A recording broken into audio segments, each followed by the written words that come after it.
Eco Red. Radical Radio Collective.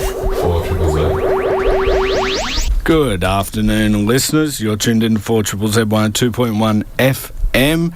This is Eco Radio, Australia's longest running peace and environment radio show. Maybe. We are taking over your middle of the day, middle of the week, middle-ish of the month airwaves. My name is Dave. My pronouns are he, him. My name is Zack, and my pronouns are he, they. My name's Andy, and my pronouns are he, him. And I want to start off by acknowledging and paying my respects to the custodians in the country in which we broadcast. We're located in the city of Meanjin on Turrbal Yuggera land. I also want to acknowledge and pay my respects to all Aboriginal and Torres Strait Islander people who are listening in today. Our radio waves reach Cubby Cubby and Unibara country in the north, Waka Waka country in the west. In the east, we pay our respects to the Quandamooka people, and down south, we reach the Commary, Nagaragwal, Mununjali, Wandjarabara, Yugambeh, and Bundjalung countries. Thank you to No Idea for all the great ideas. And also thank you to The Home Show. Earlier today, they were muscling in on Eco Radio territory. They were doing a coverage of the planned development of 150 hectares wetland site for ecotourism and permanent festival grounds. That park up there, Coochin Creek, it borders the Pumicestone Passage, part of the Ramsar listed Moreton Bay Marine Park. So if you want to listen to Stephen cover all of that, head to 4zzz.org.au and find The Home Show. So today on the show, this is Eco Radio, we are hanging out with Professor Rod Fensham. Rod, thank you very much for joining us. Pleasure. So in 2020, Professor Fensham here formed the Fellowship of the Spring, which is an international consortium of people concerned with understanding dryland springs and securing their preservation. And all round just a great name to name something, the Fellowship of the Spring. In the lead up to the Wangan and Jagalingou film Nagana Yarrbayn, the Water Protectors, coming to Brisbane on the 31st of March, we're going to be talking about springs and why they are so important. And later in the show, our newest Eco Radio contributor, E, has brought us an interview with Paul Revy, the founder of the Quoll Society of Australia, and that's a really great interview I can't wait for you to listen to. So to kick everything off, get everyone in the mood, Rod has requested a Michael Hurley song, Are You Here for the Festival, which actually goes really well with the Home Show's Coochin Creek story. But here we are, Michael Hurley, Are You Here for the Festival? You're listening to 4ZZZ. This is Eco Radio. War Child release Help 2, the new collab album to raise money in support of children living through conflict around the world. New material from Arctic Monkeys, Big Thief, Cameron Winter, Depeche Mode, Fontaines DC, King Cruel, Olivia Rodrigo, Pulp, Sampha, Wet Leg, and many more incredible contributors. Help 2 is out now on CD, vinyl, and all digital services. All proceeds support War Child, the only specialist charity for children in war, because no child should be part of war, ever. Brought to you by Remote Control Records, friends of 4ZZZ. Stealing your thunder, washing your brain. We just heard then from Michael Hurley with Are You Here for the Festival? And we are hanging out today. Oh, there goes some more music for everyone. We are here today hanging out with Rod Fensham. Rod is a professor at UQ. And in 2020 formed the Fellowship of the Spring, an international consortium of people concerned with understanding dryland springs and securing their preservation. So, Rod, this is a fantastic name. Do people often come up to you and go, and with my water monitoring gear? Yeah, so I formed the Fellowship of the Spring. I was sort of like, I think COVID had kind of set in, and it was a time in my life where I was reassessing what was important and what I'd managed to achieve that was useful. And so I was looking backwards and looking forwards, and I decided that the work we'd done on springs in Australia seemed to have been, really exciting in terms of biological discovery, but also useful in terms of changing the world. And it's because, I think it's because springs are these sort of potent symbol for people, the oasis idea, a green, safe, fertile place in a barren world, and we all need one of them. Yeah. So I started to pull together information from around the world on springs, and started visiting those locations on Google Earth and building a sort of like a database which was, became an atlas of springs around the world through what people had written about springs. And most importantly, as I was doing that, I'd come across articles by people, and sort of reading between the lines, you'd kind of go, this person's really into it. And I'd send them a note, whoever they might be. And very often they wouldn't answer for whatever reasons. But every now and then they'd respond. And then I had this sort of one-pager, which was like just an outline of the vision, that here's a beautiful photo of a spring. They have these oasis sort of psychology. Would you be interested in talking to me about joining this group we're going to call the Fellowship of the Spring?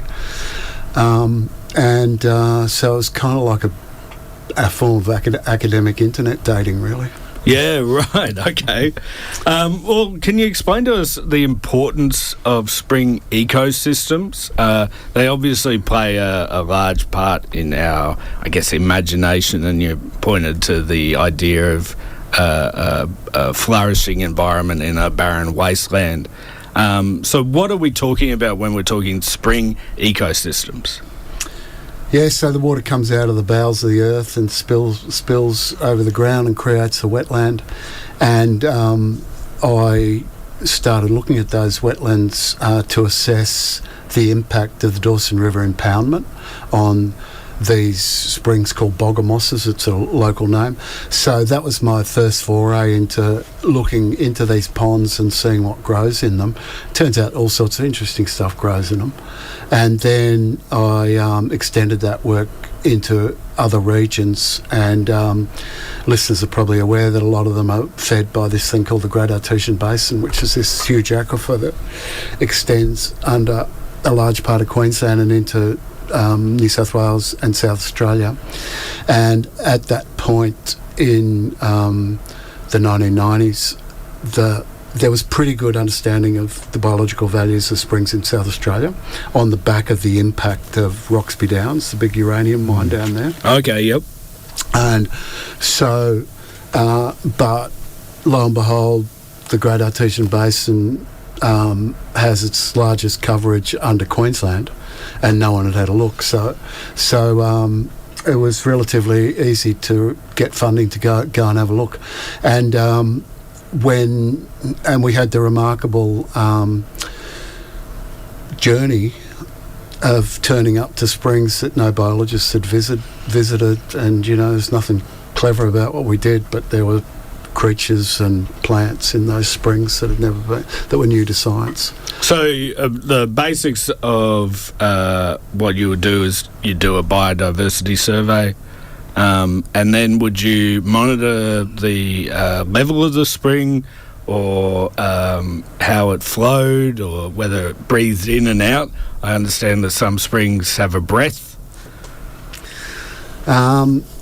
Finding interesting things, and most excitingly, creatures or plants that are only known from that habitat, but sometimes only known from an individual spring, was the beginning of the journey.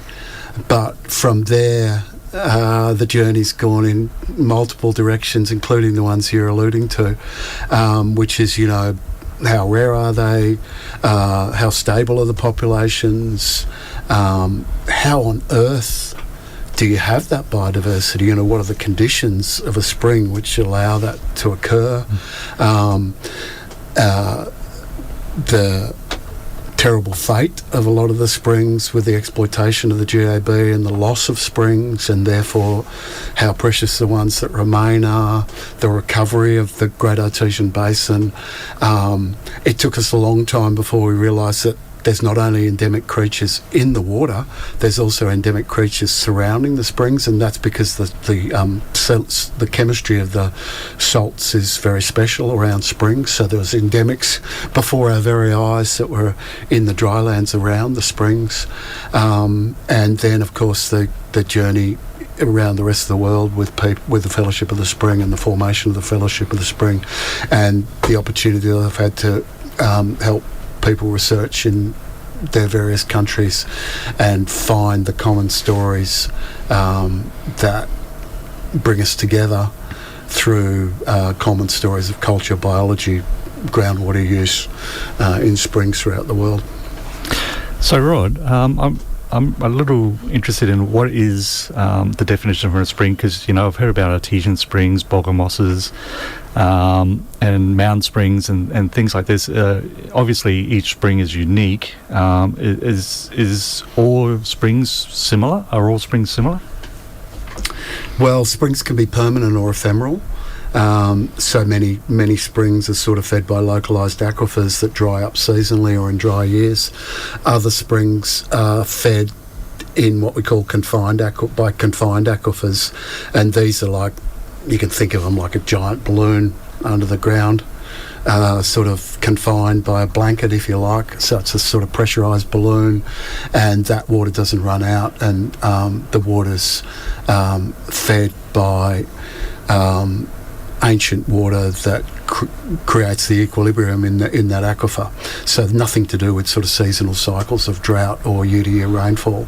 So they're very different types of springs. Now, when I said that that water doesn't run out, if you put pinpricks in the balloon through the blanket enough, the pressure reduces and you lose springs permanently. So it's the loss of those permanent springs which for biodiversity is the biggest crisis, because it's that permanence over millions of years that has created the conditions that allow for the endemic species to be isolated, radiate, evolve and become special. And it's just a remarkable fact that these springs can have been stable enough for, you know, using genetic clocks, we now know that they need to be stable for millions of years, tens of millions of years. Wow. And these tiny little places, not much bigger than, you know, someone's living room, have been stable over those periods of time. That's fascinating, considering the cycles that Australia has, that these springs can be stable. And so the threats to springs, you mentioned the pinpricks in the balloons. What are those? So in the 1860s, so the springs were the sort of they were the windows to their own demise, really, because they told people there's water down there, and they didn't dry up, so it was like a pretty special water source. So early Europeans needed those springs for their settlement. And for watering livestock and having successful pastoral stations out there. And of course they usurped Aboriginal occupation of those springs, which we could talk about as well. But the springs indicated that there's something down there, and they had a problem for livestock management in that they were sort of like this quagmire wetland. And, you know, you think about these springs in the back corners of these vast pastoral runs, you know, having to get out there on a horse and buggy or a horse or whatever. So there'd be weeks where they weren't visited and the stock would get lost and drown and starve in the quagmire. So they were a bit difficult to manage. So being able to dig a hole and turn and replace the spring water point with a well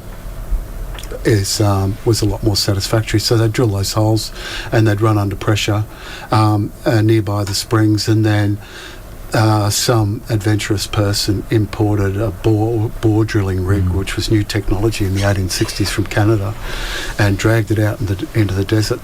Actually, the first bore was dug out near Burke, a long way from where, the ports. They dragged it out there, drilled holes, and eureka, the water just came out under enormous amounts of pressure. Before long, there were thousands of holes, and the water would come out through the borehole with a great gush. And the strategy was to direct that water down what we call bore drains, which were sort of like these culverts, if you like, that were very cleverly dug under sort of slight slope around these relatively flat landscapes. And before long, we had thousands of bores and thousands of kilometres of bore drains weaving their way around the interior of Queensland. And if you've ever wondered why Queensland has such a strong sort of historical pastoral economy, well, it's two major things. One is that we had these Mitchell grasslands out there, these very fertile and productive grasslands, but it's also the water of the Great Artesian Basin, which provided these artificial streams throughout the landscape. So what happens then when the water drops past a certain point in these spring systems? Well, the springs come to the surface through geological faults or other geological mechanisms, and but they're driven by the pressure in the aquifer. So, if the pressure surface is 2 metres above the ground, and you reduce that to below the ground level, the springs go extinct. And so our initial journey was focused on finding the springs that are still active, but we realised that in terms of understanding aquifer dynamics and also highlighting the significance of the springs that remain, it was important also to find the extinct springs. And also the springs were enormously significant for Aboriginal people, so the extinct springs still bore that message with credible scatters of stone artefacts, a legacy to the people that gathered around those springs. And so, we got fairly fanatical about finding even the inactive springs, and sad as it was to visit those sites, they're really fascinating as well. On the back of that mining boom, essentially what the mining company did was they wanted that water. They wanted the Roxby Downs is in the driest corner of Australia, and they needed 30 megs of water, 30 million litres per day to wash the ore, and the cheapest way to get the water was just to drill those holes and get access to the water. And there was sufficient levels of environmental awareness to kind of go, no way, you're not doing that. And then they looked over their shoulder and said, how about we save you 100 meg of water by putting all that water that's flowing down open drains in South Australia and Queensland into piped systems? How about we save 100 meg and you give us 30 back? And that argument was pretty persuasive. So they got their licence, and then the Australian government went, hang on, let's extend this program throughout the Great Artesian Basin and put those open bores into big giant taps effectively and pump it through our polythene pipe, and we can save what's a dreadful waste of water, because most of that water flowing down the drains doesn't go down the throats of sheep and cattle. It just evaporates under the sun of Western Queensland. So one of Eco Radio's friends, Garidula, is a Wangan and Jagalingou man that's reoccupying his homeland up there where the Adani mine site is. He is also looking after the Dungmabula Springs, and they are currently in a legal battle with the state government about the dropping of water levels there and the release of hydrocarbons into the spring system. This is where I first heard about springs that breathe in and breathe out, that don't that have, like, I guess, a tidal system basically. What can you tell us about your research with Dungmabula Springs? Yeah, so we visited and surveyed Dungmulbulla Springs long before Adani was on anyone's lips. And they're a really significant place.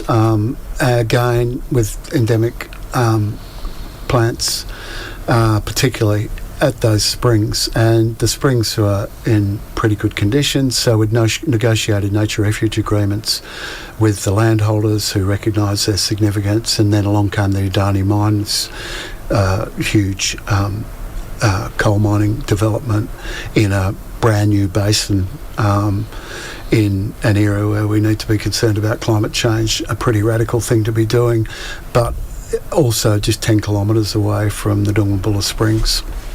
And so the question was, the coal exists with pressurised water down there, so part of the challenge for mining coal in those environments is to get rid of the water, so you've got to pump a lot of water out of the coal beds. Yeah, right. And so the big question was, should the mine be approved when there were those potential impacts on these EPBC listed and really high value springs?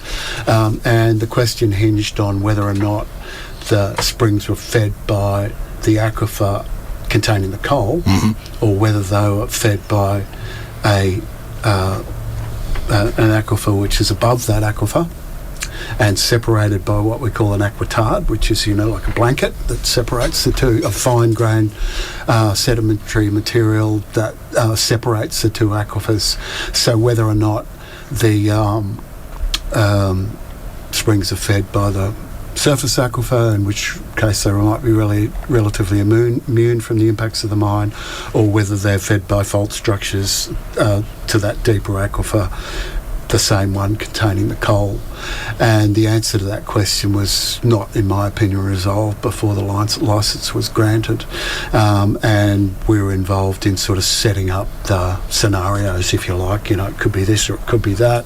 We need to do this to find the answer. And in the meantime, the licence to establish the mine was granted, and as you know, the mine's well and truly up and running. Big hole in the ground, hauling out coal and dewatering at a rate of knots.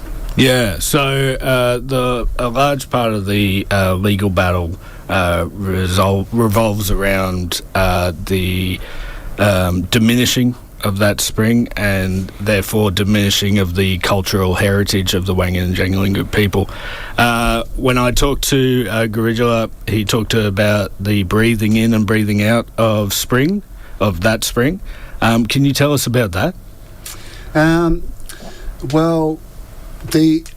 Unlike some of the springs out in the middle of the Great Artesian Basin, which are extremely remote from the recharge area, like this underwater balloon, as I call it, is sandstone aquifer, is recharged by the Great Dividing Range. So, the sandstones that outcrop up and down slightly higher rainfall areas of Queensland at elevation, and some of those areas, Carnarvon Ranges, for example, where Carnarvon Gorge is, 800-900 metres altitude, and if your water's going in there and Lake Aire's below sea level, you can imagine the pressure gradient created by that decline.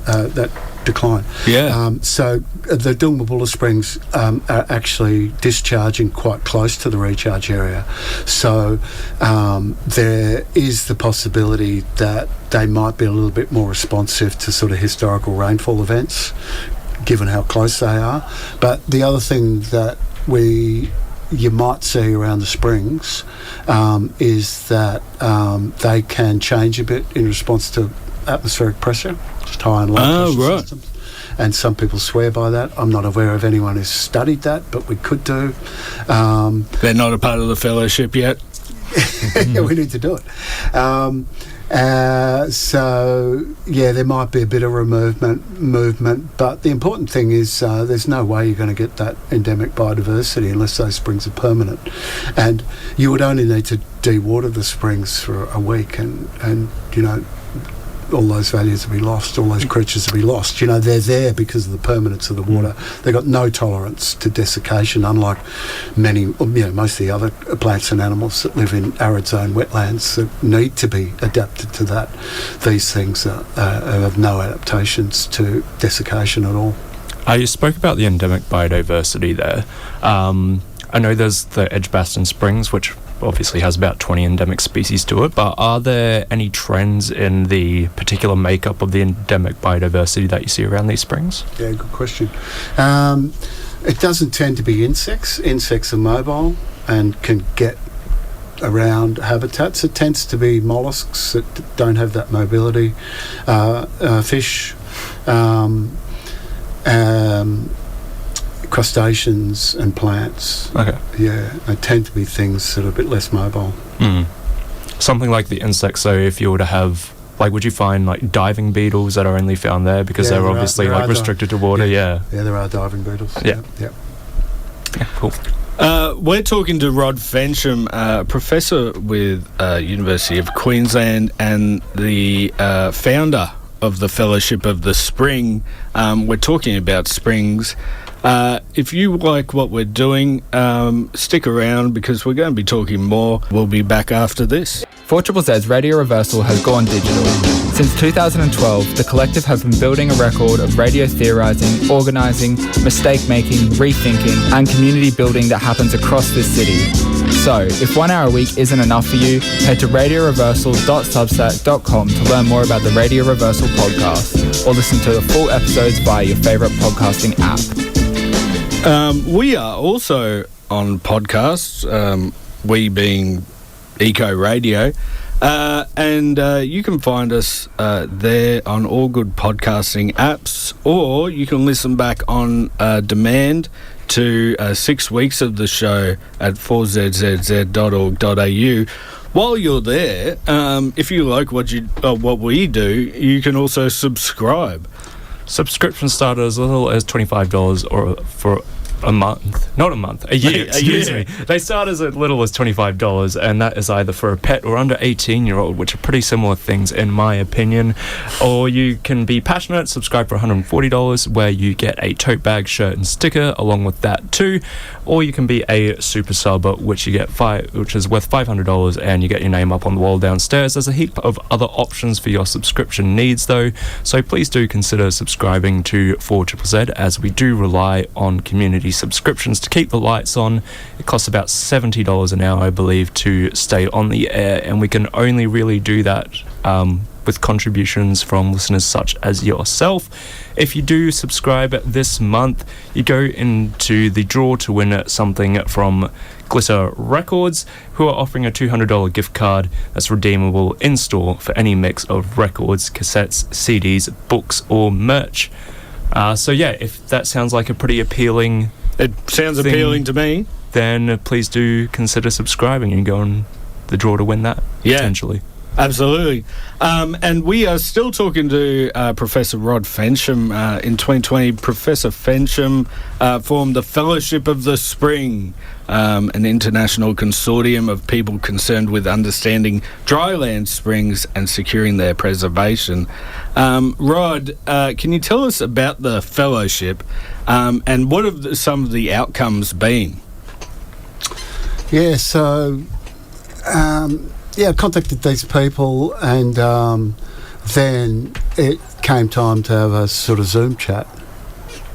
And it was remarkable because I was talking to these people I'd never met before, but it was like talking to your long-lost cousins, because we were united, we understood, and we loved springs, and brought together by the spring. Brought together by the one spring. It sounds corny, but it's true. Because these are people from multiple disciplines. You know, they might be anthropologists who understood the significance of the springs for people in their country. They might be policymakers who saw springs in relation to groundwater use. Mm-hmm. They might be biologists who understood, like me, who got excited about the things that live in springs. They might be hydrochemists who understood the special chemistry of springs. Or they might be hydrogeologists who recognise the fascinating stories behind what makes the earth create springs. It is something maybe innate in us to be, fascinated or drawn to these freshwater springs. Maybe it's an evolutionary biologist's next PhD to find out why. But I suppose in today's realm, we're disjointed from that idea of a spring, a freshwater spring, and we're more, used to taps and dams, I guess. Well, I think it's a feature of humanity that we need reliable resources. So England, despite its miserable climate, is more conducive to human civilization than lots of Australia, and that's because at least the seasons in England are reliable. And the thing about spring water is it's reliable, it's permanent, as I've talked to you before. So they're incredibly significant places, and of course over the years they get imbued with mythical and cultural significance. So, the Oracle of Delphi, the great Greek site at Delphi, there's no accident, there's a spring there. Yeah, right. The Siwa Oasis was the site where Alexander the Great talked to the gods of the earth, and they told him to conquer the world, So they're enormously significant places, and we read that certainly in Australia in relation to the cultural stories associated with springs and the rich artefact scatters that we see at springs. So you have travelled the world looking at springs. Yeah, so I built this consortium, one by one we got people together and had these conversations, wonderful conversations with people who became pretty much instant friends, and I've had the benefit of visiting a lot of those people, and they get to take me to their springs, or we go on a journey of spring discovery. And I'm not a sort of natural global traveller, but I found myself becoming one because I've been to all sorts of countries visiting springs. For example, Chile, Spain, Ethiopia, Jordan. The list goes on. There's been fantastic projects visiting those springs with Afar people in Ethiopia. These are nomadic pastoralists who need to move around the desert landscape, following the forage wherever it grows on the back of rainfall. And so with a local anthropologist, we documented what it means to have such a reliable resource in a landscape of nomadism. And really fascinating stories. Of course, they're really rich resources, but they're also sought after. So there's sites, they can be sites of conflict where other tribes come across and beat you up and kick you off your springs. Lots and lots of stories around springs. And my vision is that, instead of me being the centre of the Fellowship of the Spring and enjoying all this all these interchanges, that it becomes more like a network where people around the fellowship are helping each other, and particularly helping each other in poorer countries without all the enormous privileges and benefits that people have in Australia and the USA. Yeah, you'd like to see less of a focus on Frodo and more of a focus on Samwise Gamgee. That's right, yeah, exactly, yeah. I'm not going to be around forever, but hopefully the Fellowship of the Spring will live on, and people will exchange expertise and experience. So we were talking off air about some of your adventures following springs, but in our own backyard here in Brisbane, we have places like Spring Hill. I have toured a spring that's still in use, well, not in use, but still flowing, still available in Kelvin Grove. Can you tell us about the springs here in Brisbane? Well, sometimes the name Spring attached to names is just real estate propaganda, Springville. Springwood. Where's Homer Simpson from? Springville, yeah. But sometimes it does allude to a real feature, and it's rather embarrassing, isn't it? I've been sort of heading off in the Toyota over the Great Divide, out into the Great Artesian Basin, and then, going to the Afar, well named, in Ethiopia or to Chile or wherever I've been. You have seen the springs of Brisbane before I did. Yeah. Because I only learned about the springs of Brisbane recently. I'd never sort of turned my attention to them. But I was taken to that spring that you're talking about. It's in a little park. Is the park called the Oval? It's on Kelvin Grove Road, basically, isn't it? Oh, the one I went to was actually in the school grounds. Yeah, right. Yeah. Anyway, there's a young fellow in Brisbane called Ned Hamer. He took me there, and he's a hydrogeologist, and he lives locally, and he's on the hunt for these springs. And we think that, well, there's historical records to this spring. Clearly, in the newspaper, they were an important reason that Brisbane was founded, the springs of Brisbane. Oxley went up and down this estuarine river looking for a place to put the convicts away, and they needed water, and I'm pretty certain that he stopped at Brisbane because of the springs of Brisbane. And so there are records of these springs and how important they were for the founding of Brisbane, and some of the ones that we know about, Spring Hill, the one on the western side of Victoria Park. There was one at Roma Street, there was some at Milton, and we're on the hunt to pull them together. There's more as well. But the one on the western side of Victoria Park is very topical because of the potential development of Victoria Park for the Olympic Stadium. And so there's a campaign to save Victoria Park. And what we know about that spring is it was probably underlying that little park on Kelvin Grove Road, which is no longer an open spring. It's set under concrete, we think.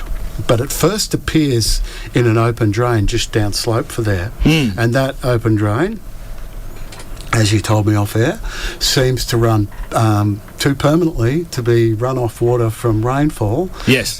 Goes through the droughts, and you can look down into that drain and you can see pretty fresh water. Ned sampled that water, and it's got radon in it, which means it came from the rocks. Oh, not the okay. rainfall.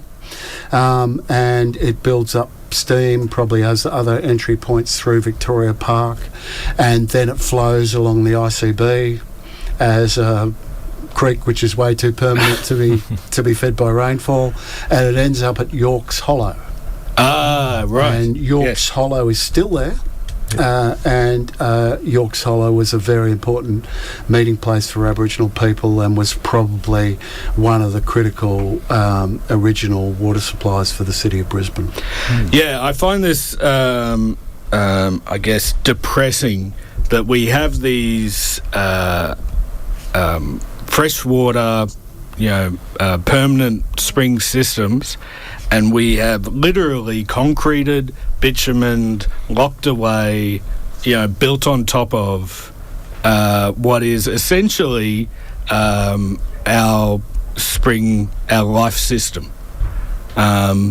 So I'm glad that you're now looking in Brisbane for these springs, and hopefully we can bring them to more people's attention so that they can be connected to the place through the spring system. Yeah, well, it's one of the things that brings the Fellowship of the Spring together is, the significance of springs, particularly in arid landscapes, for human existence and, biological existence, as we've talked about, but certainly human existence. And it's a recurring story, unfortunately, that we exploit the aquifers that feed those springs and cause the deactivation of springs all around the world. So one thing so the springs are fed by water going into aquifers, and aquifers are rock systems, and they might be sandstone with gaps between the sand grains that can store water. They might be fractured aquifers where you've got fractures in the rocks that store water, but they need recharge. The rainfall goes in somewhere and is stored in the rocks and released through the springs. So you can think of it like a big sponge that's sucking up water and the sponge is leaking through the springs. But if you concrete over the sponge, then the water can't get in. It just goes down the open drains and in Into the Brisbane's creek case, it ends up in the Brisbane River. So it's a remarkable thing that despite all the concreting we've done, that this spring up on the western side of Victoria Park seems to be still going. Yeah, isn't it? You know, we don't have anything can to get to destroy it, but it's still going. And it's also probably the reason that Brisbane's there in the first place. So it's going to be a bit of a deadly irony to extinguish or damage that system. When it's the reason that Brisbane was here in the first place, and we're supposed to be showcasing our city through the Olympics. Yeah, that's a very good point. Wavy texted in on the text line saying that one of his favourite sights is seeing spring water pushing through the bitumen on a hillside. So that's also really powerful that the spring is pushing back against the development. Rod, this has been a fascinating talk. Where can people find out more about the Fellowship of the Spring? Oh, you might be able to Google something. Yeah, I write academic papers which aren't accessible to a lot of people. But no, for the Fellowship of the Spring, I won a prize last year from the Gamberi Festival. Gamberi Festival is a festival that occurs in Italy, and they gave me a prize for the Fellowship of the Spring work, and there's an extended interview with me on YouTube. So Gamberi Festival, Gamberi on YouTube, should find it. Would you like to leave anyone with some more thoughts about springs before we go to a song? Well, yeah, if you wanted to do something local, you could engage with us and trying to find the springs of Brisbane and the stories behind them. Yeah, if people have knowledge of spring systems here in Brisbane or in the wider southeast Queensland, they should get in contact with you. By all means. Fantastic. You're listening to 4ZZZ. This is Eco Radio. We'll be back after this. You're listening to Eco Radio, the radio of the future. You are listening to Eco Radio, the radio of the future. Thank you, small child. That one was really in sync. We did really well. Yeah, I think we harmonised as well too. I feel like if I heard that while I was just like sleeping, I thought I would be like having a stroke or that's definitely like a night paralysis demon. Yeah. Andy, we will get you in on that soon. Okay. We just heard Cinnamon Death by Requiem. We've just been talking to Professor Rod Fensham about springs, and that's all to do with the upcoming movie by Wangan and Jagalingou people, the Water Protectors, Nagana Yarrbayn, coming to Brisbane on the 31st of March. So we're possibly going to be talking about more springs before that happens. But to close out the show, we've got a thing I like to call the Bushcare Roundup, and it goes a little something like this. It's a Bushcare Roundup. They've been pulling out weeds, and then they put in trees. It's the Bushcare Roundup. Okay, on Saturday the 14th, 8 to 10 o'clock at the Rome Street Bushcare, 32 Rome Street, Coorparoo. And also, 10 to 12, the Glossy Guardian Workshop at the Albany Creek Community Centre, Albany Creek. And 6:15 to 8:15 in the evening is toad busting at the Eagleby Wetlands at Eagleby.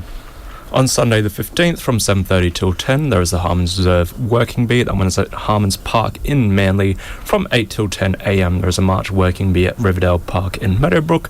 From 8 till 10 as well, there is some bushcare as a part of the Opossum Creek Regenerative Project at Opossum Creek in Brookwater. And then from 2 till 4 p.m, there's some bushcare and beer at the Oxley Creek Common in Rockley. And finishing everything off on Tuesday the 17th at 8:30 a.m, you can go to the Dunn Road Bushcare Working Bee. That's 159 Dunn Road in Rockley. That's everything we have for you today. Thank you very much for listening in. Andy, did you enjoy that spring talk? Oh, that was fantastic. Yeah, getting Rod in and tapping into his enormous amount of knowledge on springs. It's just exceptional. So yeah. He's also got another avenue of interest, or his interest of work. Rod wrote the book on eucalypts. That's right, Eucalypts of Brisbane. He's just about to launch his Eucalypts of Melbourne.